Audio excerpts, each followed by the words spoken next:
And I'm going to start with Larry and ask Larry to convey in lay terms some of your thinking on the biology of cancer and where it is evolving and how this could help us.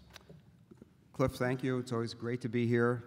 See so many friendly, and I see these models walking around. I can't distinguish them from the rest of the women in the room. So, although I must say I say you stand me next to the male model, and you could tell which one's the doctor. All right.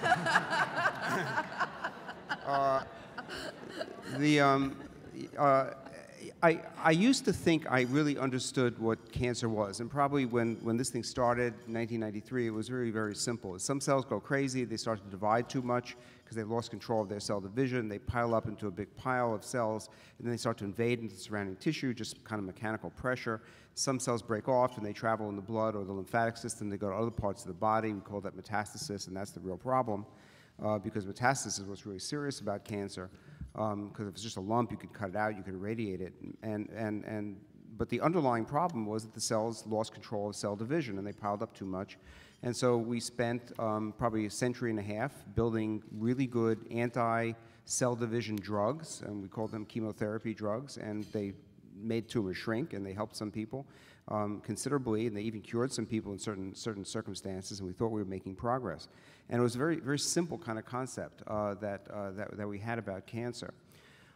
It's totally topsy-turvy now. Our concept of cancer has dramatically altered because of a confluence of two things. One is dramatic advances in understanding basic biology, concepts about DNA, that makes RNA, that makes protein, how to measure these things, how to assess what their impact is on the way cells behave, and also clinical insights that have been going on simultaneously. And the whole BCRF concept was all formed as a way of bringing together people who really knew about disease because they had contact with patients, and people that really knew about science because they were studying biological processes. And much of what I'm telling you is new since BCRF was founded in 93, and really put them together and do something called translational medicine, what later be called translational medicine.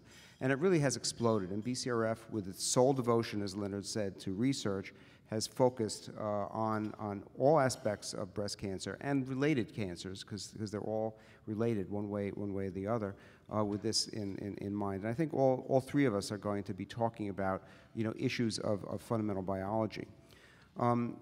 This particular thing that Cliff mentioned is something that started about 2005, 2006, where I've been trying to figure out, since I was a little boy and had a full head of hair, that's how long ago it was, why cancers grow in a way that was described by a mathematician called Benjamin Gompertz in the early part of the 19th century.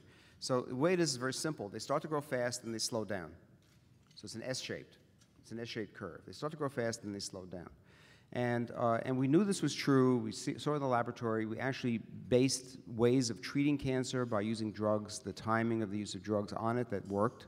So that would really prove that it was really true. But we didn't really know why until advances in the laboratory allowed us to hypothesize something in 2006 that we published definitive proof of in 2009. This is the work with Jean Massaguet, my main colleague, and his scientists that he works with.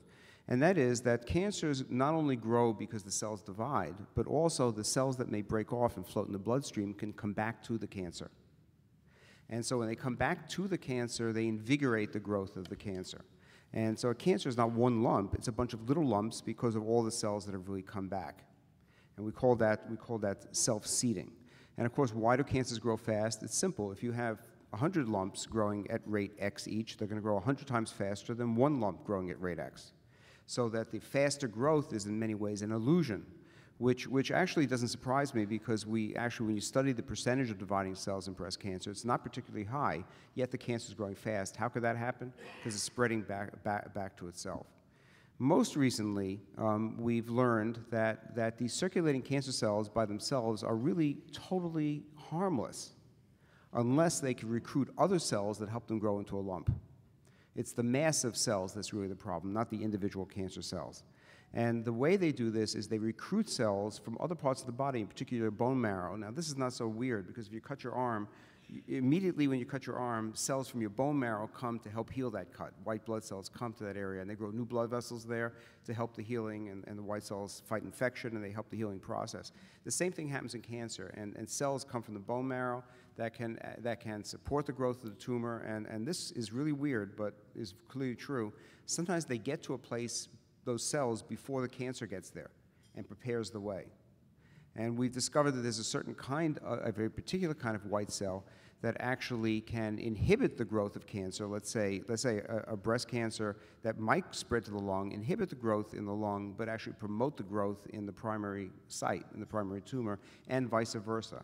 So there's a very complicated relationship between the cancer cells and the white cells that they recruit. Some of those white cells actually turn into blood vessel cells and actually support the tumor growth that way. So we're dealing with a much more complex phenomenon than we thought possible, but with the modern tools of molecular biology, we're dissecting this. We're figuring out what are the chemical signals.